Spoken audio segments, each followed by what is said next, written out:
Noong nasa parokya pa ako, may isang bata. Gustong-gustong sumama sa akin sa mga misa ko sa mga baryo.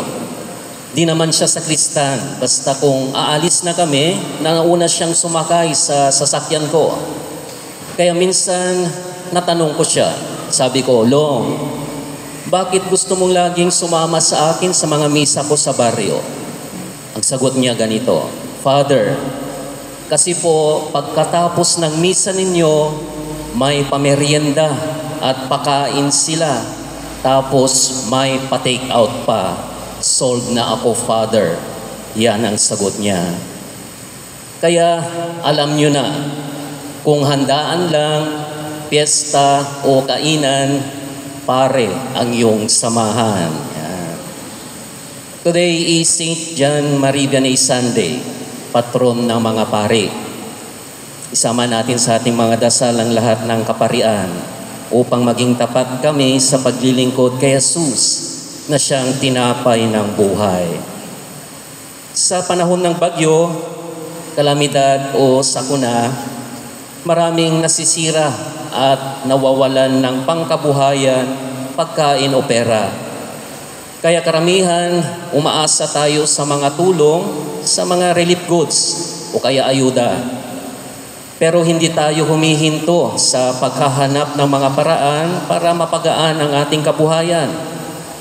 Tayong mga Pilipino ay madiskarte. Magaling tayo sa pakipagsapalaran. Kaya nga hilig natin yung buy one take one, yung only rice, yung only sabaw, o eat all you can. Para kahit papano, makarami at makatipid tayo. Yung iba, pag may handaan o piyesta o kainan, may siling dala. Silipin daw.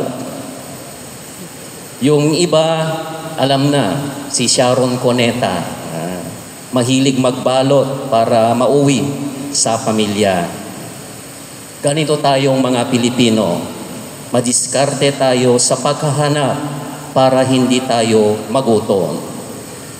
Sa philosophy, sabi, lahat ng tao, ang katangian niya ay maghanap ng mas maganda o kung ano ang magbibigay ng kabutihan sa kanya. Man will not stop looking for what makes him feel good and happy. Kaya, man wants more. We want more. We are not contented. Hindi tayo nakukontento. We are not satisfied. Hindi tayo nasisiyahan. Sa cellphone na lang. Noong una, gusto mo may gamitin ka pang text at pang tawag. Tapos, ngayon, gusto mo lang may kamera. Lumabas ang bagong modelo. Ayun, mas gusto mo na yung magkaroon ka. Ganon tayong mga tao. Hindi tayo nakukontento. It is our nature to seek the better. Lagi tayong naghahanap.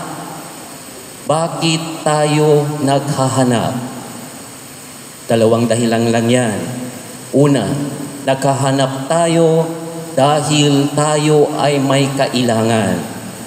Ikalawa, naghahanap tayo dahil tayo ay may kulang sa ating buhay. Gusto nating mabuhay. At hindi lang simpleng mabuhay, kundi mabuhay ng maganda at tiwasay. Kaya naghahanap tayo na magkaroon tayo ng mga basic needs. Ano bang basic needs ng tao? Tatlo lang ang basic needs natin. Food, shelter, and clothing.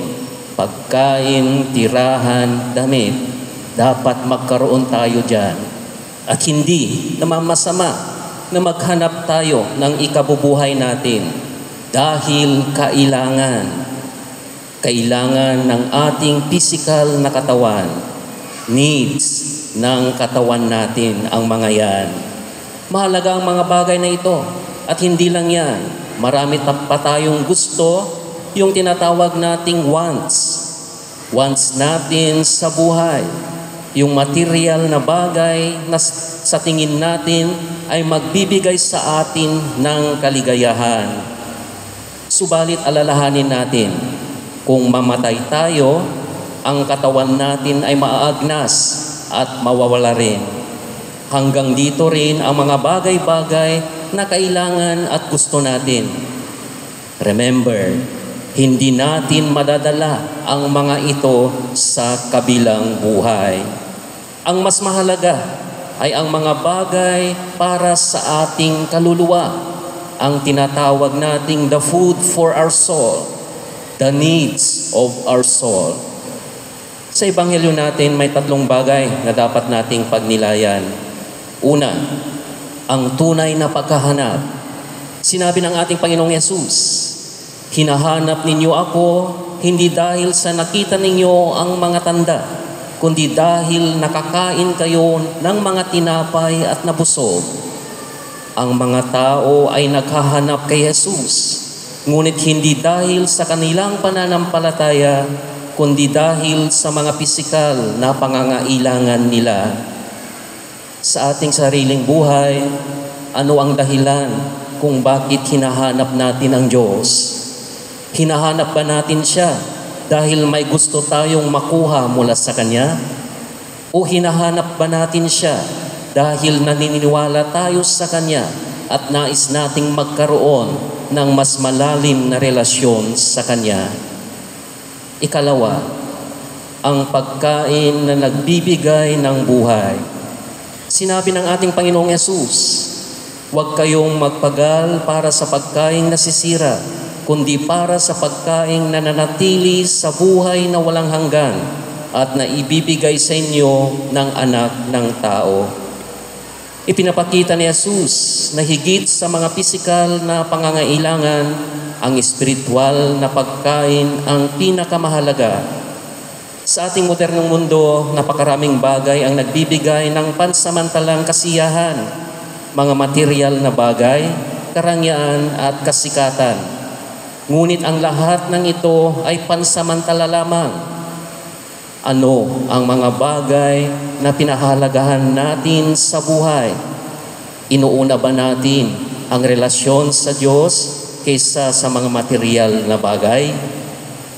At ang panghuli, ang tinapay ng buhay.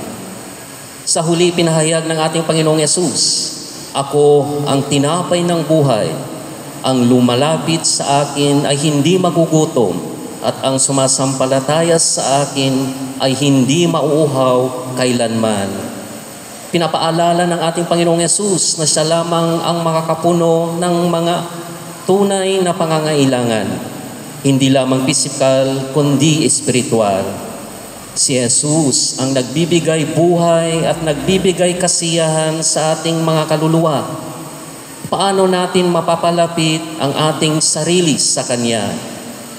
Sa pamamagitan ng panalangin, prayers, sa pagbabasa ng banal na kasulatan, sa Biblia, at sa pagsasabuhay ng Kanyang mga turo. Mas mapapalapit tayo kay Jesus at matatanggap natin ang buhay na walang hanggan. Ang mensahe at hamon ng Ebanghelyo ngayon ay isang paanyaya para sa ating lahat na suriin ang ating puso, isipan at layunin. Hinahanap ba natin ang Diyos dahil sa mga biyayang Kanyang maibibigay? O hinahanap ba natin siya dahil tunay tayong naniniwala at nagmamahal sa Kanya? Naway palagi nating alalahanin na si Jesus ang tinapay ng buhay, ang tanging makakapuno sa ating espiritual na gutom at uhaw. Amen.